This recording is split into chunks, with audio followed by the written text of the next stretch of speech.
Get in there and sell, Wilson, sell.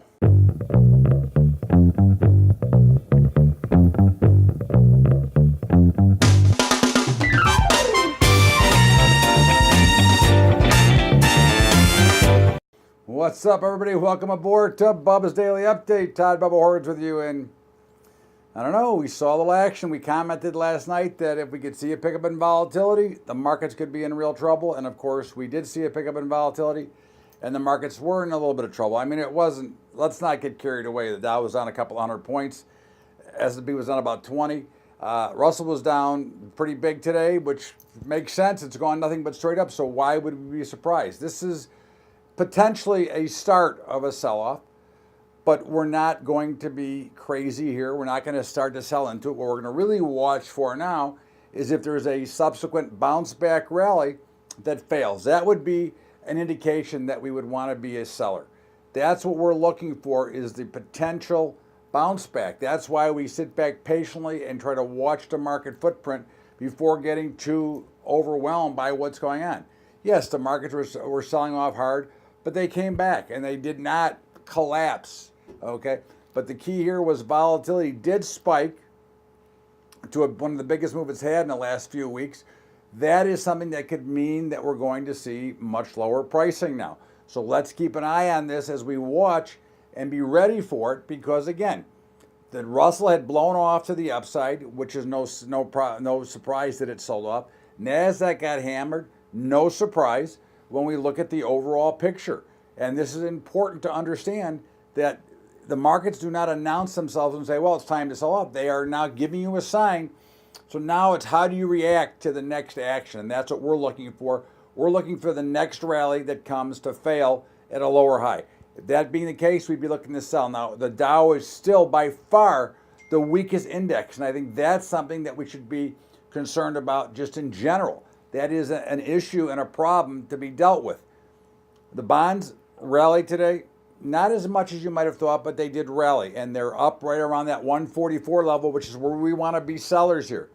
Crude oil was kind of all over the map, but it's amazing the last couple of days how crude oil has just gone into a straight consolidation pattern once the morning is passed. Now, OPEC meets tomorrow, so naturally I'm sure they will announce nothing until after the markets are closed. So we'll see what that's going to look like. There'll be a lot of speculation. I think there'll be some wild swings tomorrow in oil, but we're still sellers. No matter what they decide, we're still sellers of oil. We'd like to sell about 67 if it can get up to that point in time. Gold, geez, it just keeps going down and down and down. Nothing seems to put a bid under gold. So we'll look for gold. We're not doing anything here. We're looking for probably about 1240 as a potential buy spot, but we're not going to get in a hurry here. This is just ridiculous. Meats were kind of mixed today. Hogs did bounce a little bit off their bottoms.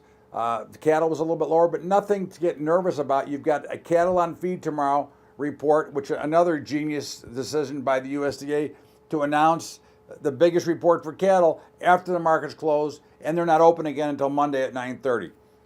You got me hanging. I don't know. To me, it's dumb, but who am I? I'm just a guy here. Grains were pretty mixed. Corn and wheat were very strong. Soybeans were very weak. Now, again, as long as the November beans can hold that $9 level, we're looking to be buyers here. We're basically buyers across the board in this space. We're looking for higher prices, looking for a rally.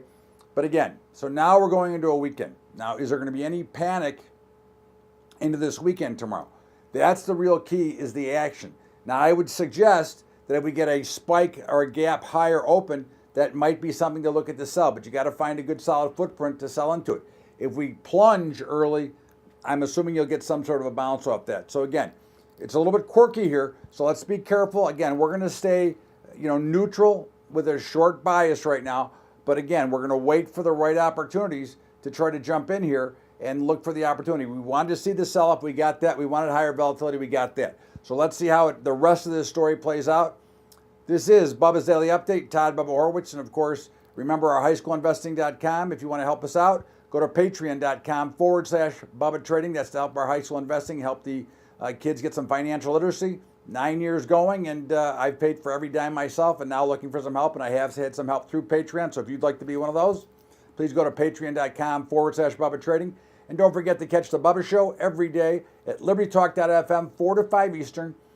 And, of course, no update tomorrow. It is Friday, but we will have our Bubba's Bottom Line over the weekend, and I got a lot of juicy stories for you. So we'll see you back here on Monday for the update and over the weekend with Bubba's Bottom Line. Have a great day, everybody. Thanks so much, and we'll see how the NBA draft plays out. Have a great day, everybody. Thanks so much. We'll see you later.